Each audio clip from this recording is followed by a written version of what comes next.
আসসালামু আলাইকুম everyone. Welcome back to software development course.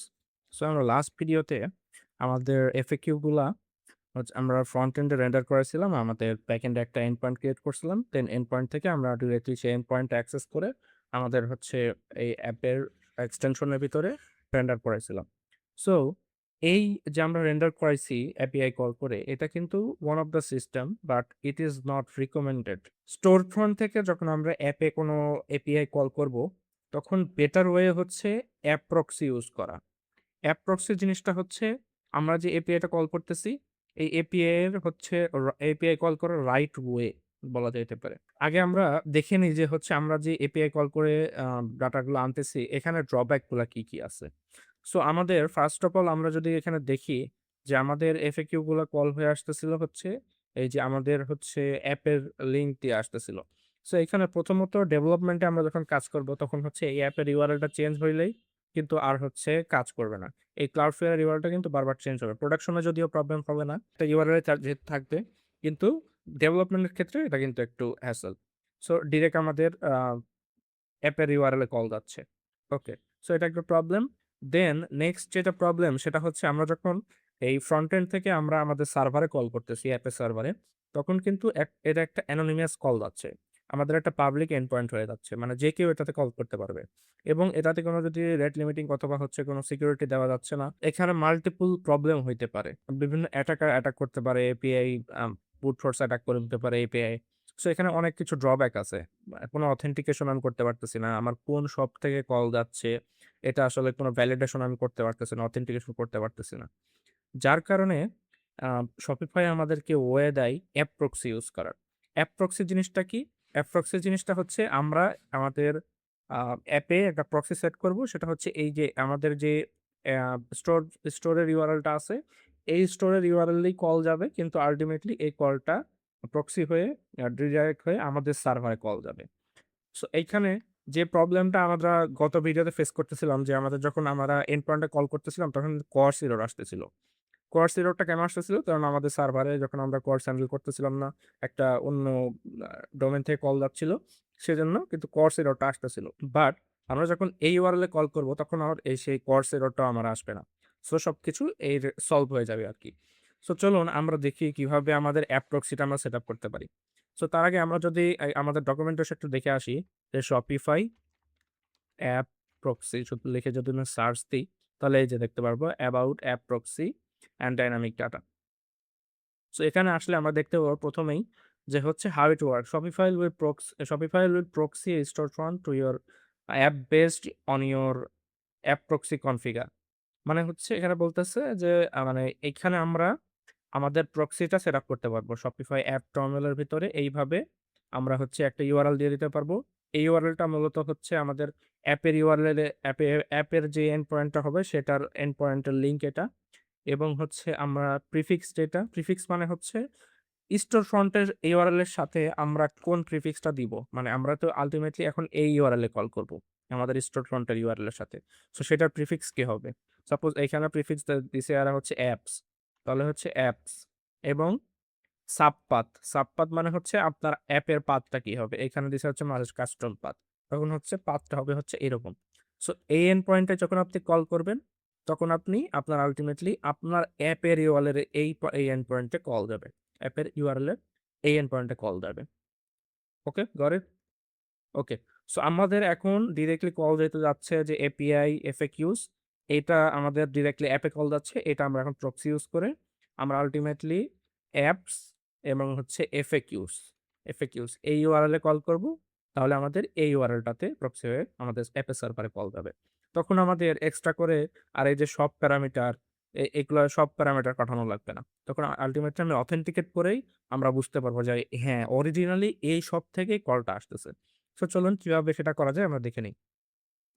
So আমরা যদি কোড পেজে আসি এবং আমরা ১ম এই চলে যাব হচ্ছে Shopify app.toml ফাইলে। এখানে এসে আমাদের এই জিনিসটা নিয়ে আসতে হবে। আ এইটা কপি করে নিয়ে আসতে হবে প্রক্সি সেটআপ করার জন্য এবং এখানে এসে আমরা সেটা পেস্ট করে দিলাম।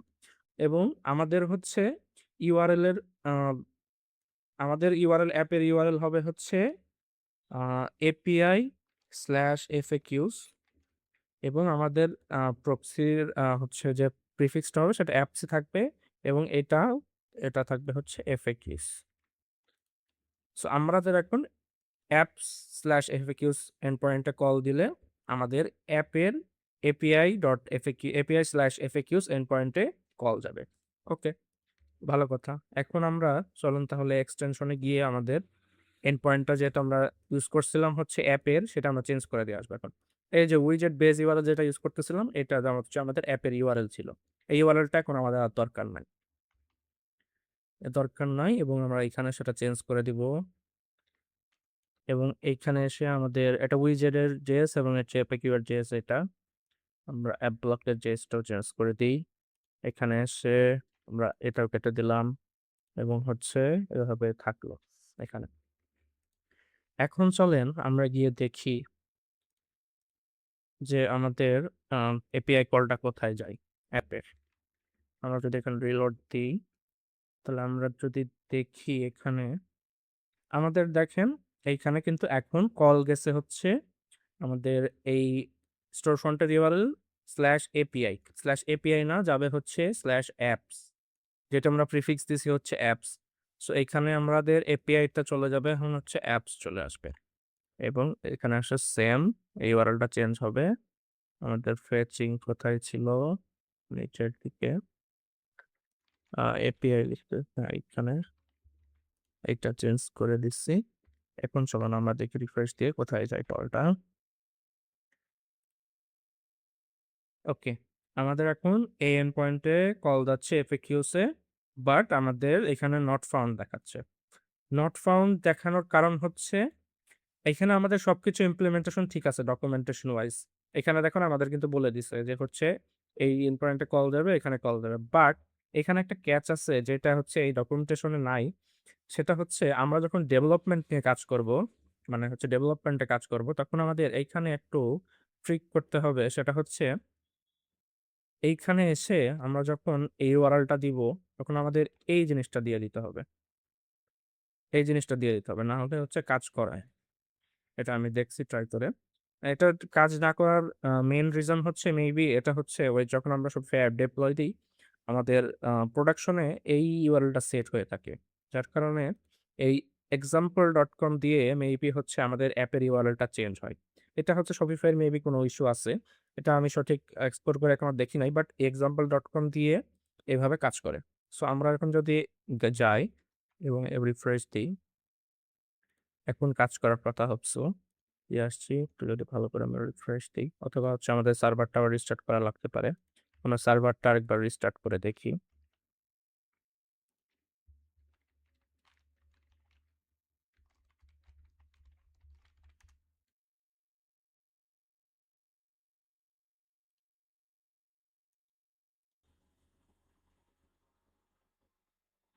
সো দেখেন আমরা কিন্তু অ্যাপটা স্টার্ট দেওয়ার পরে এখন দেখতে পাচ্ছেন পারফেক্টলি আমাদের এই এন্ড পয়েন্টে কল গেছে এবং আমরা কিন্তু ঠিকই ডাটা পেয়ে গেছি। তার মানে আমাদের এখন সার্ভারে কিন্তু কল যাচ্ছে।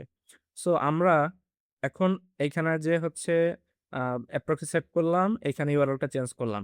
এই টেস্টটা আমাদের শেষ। এখন আমরা এন্ড পয়েন্টে যদি গিয়ে দেখি আমাদের এক্সট্রা কি ফিচার পাচ্ছি অ্যাপ্রক্সি ইউজ করার কারণে, সেটা হচ্ছে আমরা যদি অ্যাপ এবং রাউটস এবং FAQs এর ভিতরে যাই, আমাদের কিন্তু সে কর্স এরর প্রবলেমের জন্য অনেক কিছু ভেজাল করা লাগছে। এই যে কর্স হেডার পাঠানো লাগছে, এই সেই অনেক কিছু করা লাগছে। বাট এখন আর এগুলো আমাদের কিছু করা লাগবে না। এখন আমাদের এগুলোর দরকার নাই।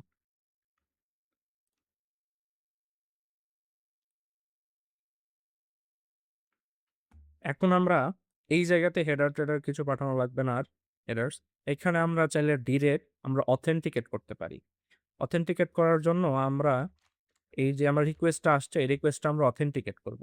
তাহলে হচ্ছে আমরা অথেন্টিকেট যেভাবে করি আমাদের শপিফাই সার্ভার থেকে যে অথেন্টিকেশন চলে আসে সেটা দিয়ে আমরা হ্যান্ডেল করতে পারবো। এবং এইখানে একটা আছে যে শপিফাই অথেন্টিকেট পাবলিক ডট হচ্ছে অ্যাপ প্রক্সি। এই যে এখানে আসলে আমাদের এর ভিতরে রিকোয়েস্টটা দিলে এই রিকোয়েস্টটা অথেন্টিকেট হবে এবং এইখানের ভিতরে আমরা সেশন পাবো। সেশন, আচ্ছা এইটা হচ্ছে যেহেতু অ্যাসিং ফাংশন আমরা অ্যাড করব এবং হচ্ছে সেশন পাবো এখানে। এবং এইখানে আমাদের যে ইউআরএলটা আ নিউ ইউআরএল করে আনতে হচ্ছিল, এই ইউআরএলটা আমরা এখন এইখানে পাবো।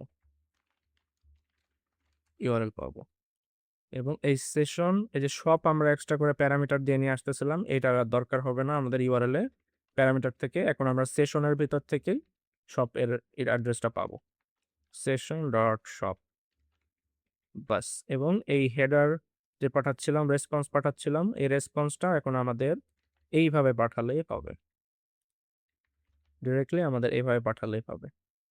এবং সেম ভাবে আমরা এখানে যে নিউ রেসপন্স পাঠাচ্ছিলাম এইভাবে পাঠানোর আর দরকার হবে না। এখানে পাঠালাম, এখানে নিচে এসে আর কোথায় রেসপন্স পাঠাচ্ছি, এখানেও আমাদের রেসপন্সটা এভাবে পাঠাবো। বাস। এখন ফুল স্ট্রেট ফরওয়ার্ড আমাদের রেসপন্সটা এভাবে পাঠায় দিলেই আমাদের এইখানে রেসপন্সটা ঠিকমতো চলে আসবে। এখন আর কোনো কর্স এরর, কোনো ইস্যু নাই, কোনো আদার্স প্রবলেমের কোনো কারণ নেই। এখন সার্চ দিলেও সার্চ এন্ডপয়েন্টটা নাইসলি কাজ করবে। সো এভাবে আমরা হচ্ছে অ্যাপ্রক্সি ইউজ করলে এরকম আরো বেনিফিটস গুলো পাইতে পারি। এবং নট অনলি দ্যাট, আমরা অ্যাপ্রক্সির আরো কিছু স্পেশাল ফিচার আছে। আমরা যদি এখানে গিয়ে দেখি, এখানে কি বলতেছে যে এখানে আমাদের অ্যাপ্রক্সি কিভাবে সেটআপ করতে হবে, কিভাবে কাজ করবে আমাদের সবগুলো দেখাচ্ছে। এবং আদার্স কোনো যদি আমরা দেখি কোনো প্রবলেম আছে, আরো কোনো ফিচার আছে নাকি অ্যাপ্রক্সির সাথে। আহ এই যে এখানে বলতেছে liquid response, a proxy support liquid Shopify template language. An app proxy response that contains liquid will be rendered with store data into HTML like it was part of store theme. আচ্ছা, এখানে বলতেছে হচ্ছে আমরা যদি চাই যে হচ্ছে এই যে এপিআই থেকে যে আমরা জেসন রেসপন্সটা নিলাম, এইখানে চাইলে আমরা লিকুইড কোডও নিয়ে আসতে পারবো ডিরেক্টলি রেসপন্সে। মানে আমরা যদি চাই যে হচ্ছে এই পুরা জিনিসটা হচ্ছে আমরা সার্ভারে লিকুইডটা জেনারেট করব, আমাদের অ্যাপের ভিতরে জেনারেট করে আমরা লিকুইডটা রেসপন্সে দিব এবং ডিরেক্টলি লিকুইড কোডটা এখানে এমবেড হবে, সেটাও করা যাবে অ্যাপ প্রক্সি ইউজ করলে। সো এটা কিভাবে করা যাবে? জাস্ট আপনাকে এসে এখানে আপনি হচ্ছে এইখানে এই যে লিকুইড পাবেন, এই লিকুইডের এখানে আপনাকে জাস্ট এইখানে লিকুইডটা জেনারেট করতে হবে। জেনারেট করে আপনারা লিকুইড দিয়ে এইভাবে আপনারা রেসপন্সে লিকুইডটা পাঠিয়ে দিতে পারবেন। সো এটা নিয়ে আমরা আলাদা একটা ভিডিও করব। আমরা যখন হচ্ছে ফিচারে গিয়ে আমাদের এই জিনিসটা আমরা তো আপাতত জেসন ডাটা নিয়ে যাইতেছি। এখানে দেখেন আমাদের আসলে কিন্তু এটা লোডিং নিচ্ছে। এই লোডিংটা কিন্তু ইউজারকে দেখানো যাবে না। এটা কিভাবে আরো আমরা ইমপ্রুভ করতে পারি সেটা যখন দেখবো আস্তে, আস্তে। তারপরে হচ্ছে আমাদের যে ডাইনামিক্যালি সার্চ করলে যে আ আবার জেসন ডাটা উঠে আসতেছে, আবার ডম ক্রিয়েট হচ্ছে। এটা এভাবে কি আমরা ফিক্স করতে পারি? অথবা যদি চাই যে আমরা হচ্ছে এই স্টোরের কোনো ডাইনামিক ডাটা শো করাবো। লিকুইডটা এমবেড করার আসলে দরকারটা কি? এখানে তো ডিরেক্ট HTML ও করা যাইতে পারত। কিন্তু লিকুইড রেন্ডার করার কারণ হচ্ছে আমরা যদি থিমের ভিতর থেকে থিমের কোনো মেটা ফিল্ড মানে লিকুইডের যে ফিচার গুলো আছে, সাপোজ প্রোডাক্টের মেটা ফিল্ড অথবা হচ্ছে শপের মেটা ফিল্ড, সেগুলো অ্যাক্সেস করতে চাই।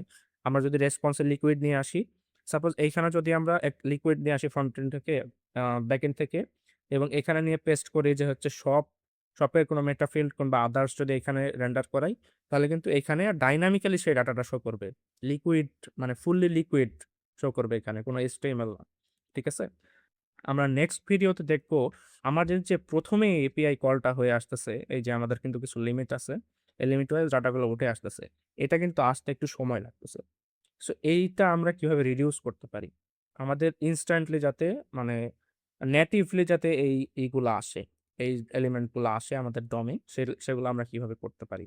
সো সেগুলো করতে হলে কিভাবে করা যাইতে পারে আপনারা একটু মাথা খাটান। আমরা নেক্সট ভিডিওতে এটা নিয়ে আরো এক্সপ্লেন করব।